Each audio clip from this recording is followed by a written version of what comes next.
আমার স্বামী কথায় কথায় আমার গায়ে হাত তোলে, গ্রামের দিকে খবর আপনারা জানেন না। আমার প্রশ্ন হলো, রোজা রেখেও আমার স্বামী গায়ে হাত তোলে, তাহলে তার কি রোজা হবে?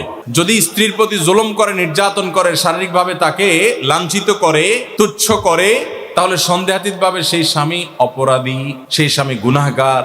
স্ত্রীর যদি অধিকার নষ্ট করে, তার প্রতি যদি জুলুম করে, কথায় কথায় গায়ে হাত তোলা অবশ্যই জুলুম। এই জুলুম যদি কোনো পুরুষ করে, কোনো স্বামী করে, তিনি রোজা রেখে জুলুম করছেন, তার মানে তিনি গাছের গোড়া কেটে আগায় পানি দিচ্ছেন, তিনি ওষুধও খাচ্ছেন, বিষও খাচ্ছেন। রোজা রেখে তার উপকার হচ্ছে, কিন্তু জুলুম করে তার আবার ধ্বংস তিনি ডেকে আনছেন। রোজার মর্ম যদি তিনি বুঝতেন, তাহলে এটা করতেন না। নবী সাল্লাল্লাহু আলাইহি সাল্লাম বলেছেন, রোজাদার ব্যক্তির সাথে কেউ যদি ঝগড়া করতে আসে, সে বলবে, ভাই আমি রোজাদার, আমি ঝগড়ার উত্তর দিতে পারতেছি না। আর এই লোক বরং ঝগড়া তো দূরের কথা, আরো এক কাঠি সরস, সে বোর গায়ে হাত তুলছে, মারামারিতে লিপ্ত হচ্ছে, সন্দেহাতীতভাবে সে রোজার মর্যাদা রাখে নাই। এই লোক প্রকৃত অর্থে রোজাদার না। তারপরও তার রোজা সে রাখা কন্টিনিউ করবে এবং রোজার মর্মটা বোঝার চেষ্টা করবে। আল্লাহর কাছে তার হেদায়েতের জন্য আপনি দোয়া করবেন এবং সবর করবেন, অন্যদেরকে দিয়ে তাকে বোঝাবেন।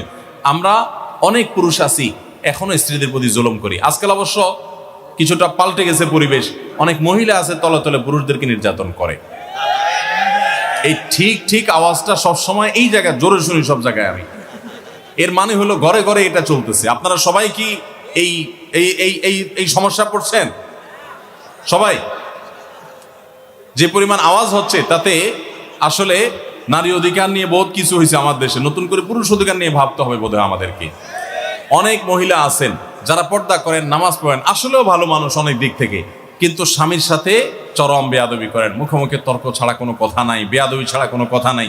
দেখুন, সেকুলার সমাজ ব্যবস্থা আমাদের মা বোনদেরকে উস্কে দেয়, অধিকারের নাম দিয়া নানান কথা তাদেরকে ফুসলা ফাসলা শিখাই দেয়। সংসারটা ভেঙে ফেললে এর পরের ইতিহাসটা যে কত করুণ হয়, এটা আর সেকুলাররা জানতেও আসে না, জিজ্ঞেস করতেও আসে না। এই জন্য আমাদের মা বোনদেরকে আমরা বলবো, সবর করুন এবং যদি স্বামী অমানুষ হয় তাকে শাসন করার জন্য নানামুখী উদ্যোগ গ্রহণ করেন, কিন্তু হুটহাট করে বেয়াদবি করবেন, সংসার ভেঙে ফেলবেন, এর মাধ্যমেই সব সময় সমাধান হয় না। এই জন্য সবর করতে শিখুন।